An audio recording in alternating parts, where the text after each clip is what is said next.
Hello guys, welcome to my channel let's crack reasoning. मैं विनीत कुमार आप सबकी डिमांड पर आपके लिए लेकर आया हूँ रीजनिंग स्पेशल क्लासेस, जिसमें हम सब जानेंगे कि रीजनिंग को मिनटों सेकंडों में कैसे सोल्व करेंगे और रीजनिंग में कैसे फुल मार्क्स हम लेकर आएंगे। तो सबसे पहले हम जानते हैं कि रीजनिंग का हमारे एग्ज़ाम में कितना वेटेज है और कौन से एग्ज़ाम में इसके कितने क्वेश्चन आते हैं, और रीजनिंग जो होता है उसमें हम फुल मार्क्स भी ला सकते हैं बढ़िया इजीली। सबसे पहले मैं आपको बताऊंगा कि इसका सिलेबस क्या है रीजनिंग का। तो आइए सबसे पहले शुरू करते हैं।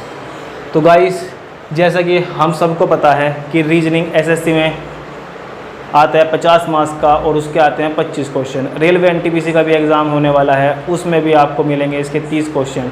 ठीक है गाइस, तो आइए सबसे पहले जानते हैं हम कौन कौन से टॉपिक जो हमारे हर एग्ज़ाम में लगभग कवर करते हैं। ये जो मेरी रीजनिंग की वीडियो होंगी ये ऑल ओवर कंपटीशन जहाँ भी रीजनिंग आती है सबको कवर करेगी। ठीक है गाइस, तो चलिए आइए शुरू करते हैं। सबसे पहले देखते हैं, जानते हैं जो सबसे पहले मैं टॉपिक कराऊँगा आपको, वो कराऊँगा उस टॉपिक का नाम होगा प्रॉब्लम बेस्ड ऑन अल्फ़ाबेट, जिसको हम हिंदी में बोलेंगे वर्णमाला पर आधारित प्रश्न। ठीक है गाइस, तो देखिए इसके अंदर कुछ टॉपिक्स होते हैं, इसके भी कुछ सब पार्ट्स होते हैं। जिसका हमारा सबसे पहला टॉपिक होता है अल्फ़ाबेटिकल सीरीज़, जिसको हम हिंदी में बोलते हैं वर्णमाला श्रृंखला। एग्ज़ाम में ये जो टॉपिक है अल्फ़ाबेटिकल सीरीज़, ये बहुत ही अच्छा रोल प्ले करता है और हमें इसके बहुत ईजीली 1 से 2 क्वेश्चन देखने को मिल जाते हैं। ये जो 1 से 2 क्वेश्चन की मैं बात कर रहा हूँ, ये बात कर रहा हूँ एसएससी और आपका रेलवे हो गया और आपको यूपी के जितने एग्ज़ाम हो गए, सीपी हो गया, जितने भी एग्ज़ाम होते हैं मैक्सिमम बैंकिंग को छोड़कर, उन सब में 1 से 2 क्वेश्चन आपको देखने को मिल जाते हैं। लेकिन अगर मैं बात करूँ बैंकिंग की, तो बैंकिंग के अंदर इसके 5 क्वेश्चन देखने को मिलते हैं गाइस। तो हम मान के चलेंगे कि बैंकिंग के अंदर इसके 5 क्वेश्चन बहुत ही इंपॉर्टेंट रोल प्ले करेंगे। इसके बाद अगला जो हमारा चैप्टर होगा वो रीजनिंग का बहुत ही इंपॉर्टेंट चैप्टर है, जिसका नाम है कोडिंग डिकोडिंग। ठीक है गाइस, इस कोडिंग डिकोडिंग चैप्टर के भी हर एग्ज़ाम में क्वेश्चन आता है, जिसमें भी रीजनिंग आएगी उसके अंदर कोडिंग डिकोडिंग जरूर आता है। ठीक है गाइस, तो देखो इसके अंदर एसएससी में से 2 से 3 क्वेश्चन आते हैं, लेकिन अगर मैं फिर से बात करूँ बैंक के अंदर तो 5 क्वेश्चन आपको इसके बैंकिंग के अंदर दिखाई देते हैं। ठीक है गाइस, इसके बाद जो हम अगला चैप्टर कवर करेंगे उस चैप्टर का नाम है odd one out. Odd one out में से आपको एक क्वेश्चन देखने को मिल जाता है, जिसे हम हिंदी में बोलते हैं विषम छांटिए। तो आपको 4 ऑप्शन देगा, वो 4 में से कोई एक छांटना होगा। ठीक है गाइस, इसके बाद जो अगला चैप्टर होगा वो हमारा होगा पेयर फॉर्मेशन। इसका भी आपको एक क्वेश्चन देखने को मिलता है। ये जो आपके टॉपिक होंगे नीचे के तीनों, ये बैंकिंग में नहीं आते, बाकी सब एग्जाम में आते हैं। जो डिक्शनरी होगा, डिक्शनरी भी आपका एक क्वेश्चन आता है डिक्शनरी में से भी। ठीक है गाइस, तो अगर जो मैं आपको बात करूं पहले चैप्टर की प्रॉब्लम बेस्ड ऑन अल्फ़ाबेट, इस चैप्टर के अंदर देखो आपके कितने को क्वेश्चन मिलते हैं। 2 क्वेश्चन यहाँ से मिल जाएंगे, 2 3 ये, इसके बाद 3 ये हो गए। कितने हो गए गाइस टोटल क्वेश्चन? 4 और 3 7 क्वेश्चन। तो आपको टोटल कितने क्वेश्चन मिले यहाँ से पहले चैप्टर में से? 7 क्वेश्चन। 7 क्वेश्चन का मतलब होगा 14 मार्क्स एसएससी के अंदर। इसके बाद हम आते हैं प्रॉब्लम बेस्ड ऑन नंबर्स पर। ठीक है गाइस, अब जैसे कि आपको इसके नाम से पता चल रहा है नंबर्स पर आधारित प्रश्न, संख्या पर आधारित प्रश्न। तो गाइस, संख्या पर आधारित प्रश्न रीजनिंग के अंदर बहुत ज़्यादा मोस्ट इंपॉर्टेंट रोल प्ले करता है। तो सबसे पहला जो इसके अंदर हमारा चैप्टर होगा उस चैप्टर का नाम होगा नंबर सीरीज।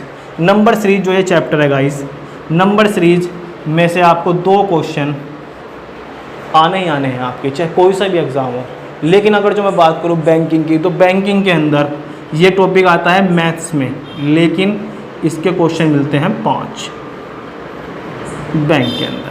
ठीक है गाइस, तो इसके बाद जो अगला हमारा चैप्टर होगा उस चैप्टर का नाम होगा मिसिंग नंबर। ये मिसिंग नंबर का ऐसा चैप्टर है, इसके अगर क्वेश्चन का आपने लॉजिक समझ लिया तो आप क्वेश्चन को चुटकियों उड़ा देंगे मेरे साथ मिलकर 2 सेकंड में, बहुत ही कम समय में। ठीक है गाइस, तो देखो मिसिंग नंबर के आपको क्वेश्चन मिलते हैं एग्जाम में 2 क्वेश्चन, एसएससी हो या फिर आपका रेलवे हो या फिर कोई सा भी कॉम्पिटिशन एग्जाम हो बैंकिंग को छोड़कर, तो इसमें से आपको 2 क्वेश्चन मिलेंगे। ठीक है गाइस, एनालॉजी को हम हिंदी में बोलते हैं सादृश्यता। इसमें आपको क्वेश्चन मिलता है देखने को 1 क्वेश्चन। ठीक है गाइस, इसके बाद अब मैं अगर जो आपको बात करूँ, ये हमने जाना स्टार्टिंग के 2 चैप्टर, ये मोस्ट इंपोर्टेंट रोल प्ले करते हैं रीजनिंग के अंदर, प्रॉब्लम बेस्ड ऑन अल्फ़ाबेट्स और प्रॉब्लम बेस्ड ऑन नंबर्स। तो यहाँ से हमें टोटल क्वेश्चन देखने को मिले 7 और यहाँ से हमें टोटल क्वेश्चन देखने को मिलेंगे आपको, देखो कितने क्वेश्चन हो गए? 5 क्वेश्चन टोटल। तो अगर मैं आपको बात करूँ स्टार्टिंग के जो ये 2 चैप्टर हैं, प्रॉब्लम बेस्ड ऑन अल्फ़ाबेट और प्रॉब्लम बेस्ड ऑन नंबर, इसमें ही आपको 7 और 5 12 क्वेश्चन देखने को मिल गए रीजनिंग के अंदर। अब देखो आप अगर ये 2 चैप्टर ही बहुत अच्छे से कवर कर लेते हो तो आपको कितने अच्छे से आपका रीजनिंग का बहुत सारा पार्ट कवर हो जाएगा। 50% इन्हीं में से क्वेश्चन आ जाते हैं आपको। इसके बाद अगर मैं बात करूँ, अगला चैप्टर है ब्लड रिलेशन। कौन सा चैप्टर है गाइस अगला? Blood relation. हिंदी में हम इसको बोलते हैं खून के रिश्ते। आपको सबको तो पता है, चाचा मामा ताऊ बुआ फूफा, इन सब पर आधारित क्वेश्चन जो आते हैं वो आते हैं हमारा ब्लड रिलेशन में। ये भी हर एक एग्जाम में क्वेश्चन आता है इसका, 1 से 2 क्वेश्चन आपको हर एक एग्जाम में देखने को मिलेंगे इसके भी, ठीक है गाइस। इसके बाद जो हम अगला चैप्टर पढ़ेंगे उस चैप्टर नाम है कैलेंडर। कैलेंडर से आपको 1 क्वेश्चन देखने को मिलता है। इसके बाद जो हमारा अगला चैप्टर होगा उस चैप्टर का नाम होगा क्लॉक, घड़ी। घड़ी में भी आपको 1 क्वेश्चन देखने को मिलाई देगा, ठीक है गाइस। इसके बाद जो हमारा अगला चैप्टर होगा उस चैप्टर का नाम है डाइस, जिसे हम हिंदी में बोलते हैं पासा। लूडो तो सबने खेली होगी, तो जो लूडो का पासा होता है उस पर आधारित प्रश्न आते हैं एग्जाम में। 1 क्वेश्चन यहाँ से भी देखने को आपको मिल जाता है। और अगर मैं बात करूँ जो अगला चैप्टर होगा उस चैप्टर नाम है क्यूबो एंड क्यूबॉइड, घन और घनाभ। इसमें भी गाइस आपको 1 क्वेश्चन देखने को मिल जाता है। और इसके जो क्वेश्चन होते हैं ईजी टू मॉडरेट होते हैं, और अगर एग्जाम में इसका क्वेश्चन आ जाए तो मैक्सिमम बच्चे बना नहीं पाते, लेकिन मैं इसमें आपको बताऊंगा कि तीनों कलर के क्वेश्चन कैसे बनाते हैं, ठीक है गाइस। इसके बाद जो अगला चैप्टर आता है उसको हम बोलते हैं काउंटिंग ऑफ फिगर, आकृतियों की गिनती। तो गाइस देखो जो काउंटिंग ऑफ फिगर चैप्टर है इसमें आपको 1 से 2 क्वेश्चन देखने को मिल जाते हैं। लेकिन ये वाला chapter counting of figure banking में नहीं आता। एसएससी, आपका रेलवे या और कोई भी एक कॉम्पिटिशन एग्जाम हो गया उसमें सब आपको काउंटिंग ऑफ फिगर वाले चैप्टर देखने को मिलेगा, ठीक है गाइस। अगला चैप्टर जिसका नाम है डायरेक्शन सेंस, दिशा और दूरी। इसमें भी गाइस आपको 1 क्वेश्चन देखने को मिल जाता है, और बड़े आसान तरीके से मैं आपको बताऊंगा कि विदाउट पेन एंड पेपर आप कैसे कर सकते हैं क्वेश्चन को, ठीक है गाइस। चलिए, तो इसके बाद जो हमारा अगला चैप्टर होगा वो होगा सिलोज।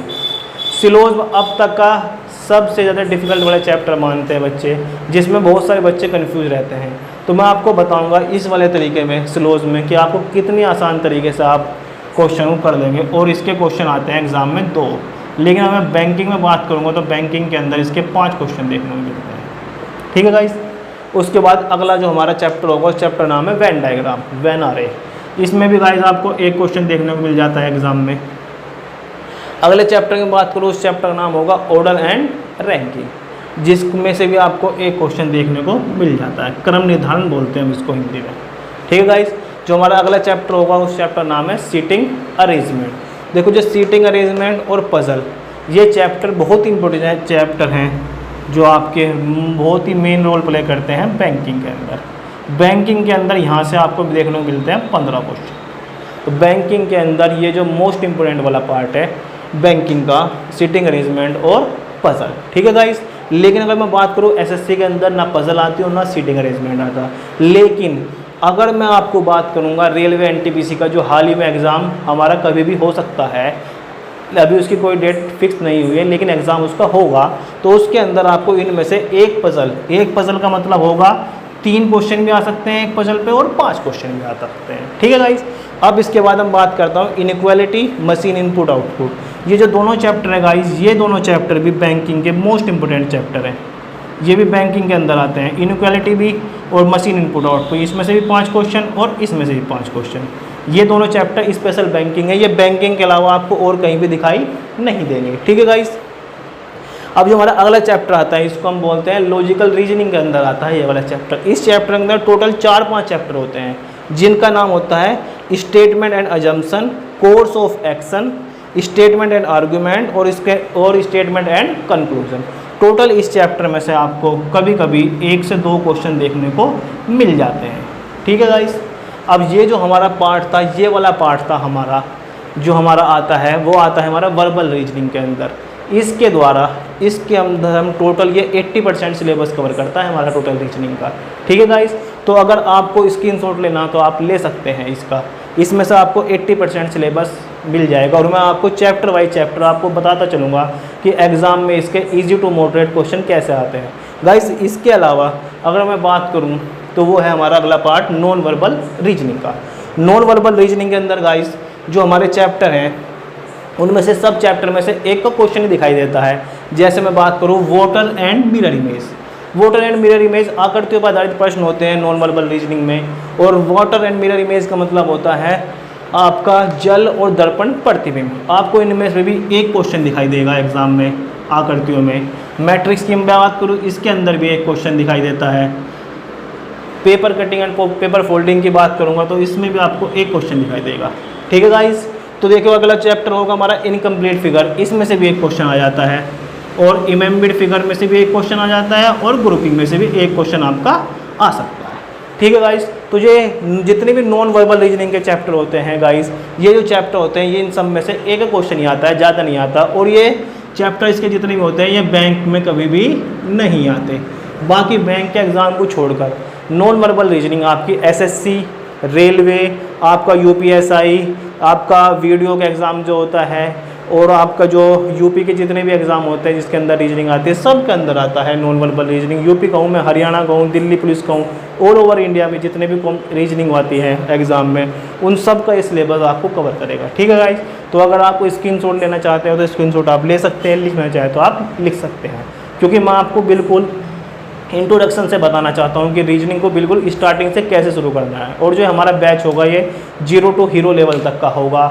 आपको मैं बिल्कुल जीरो से सिखाऊंगा कि कैसे आपको चीज़ों को समझना है, कैसे सीखना है और कैसे एग्जाम में फुल में से फुल मार्क्स लेकर आने हैं विदाउट पेन एंड पेपर। ठीक है गाइस, इस बात की गारंटी है गाइस, पेन भी नहीं उठाएंगे और आपका सेकंड आंसर आ जाएगा।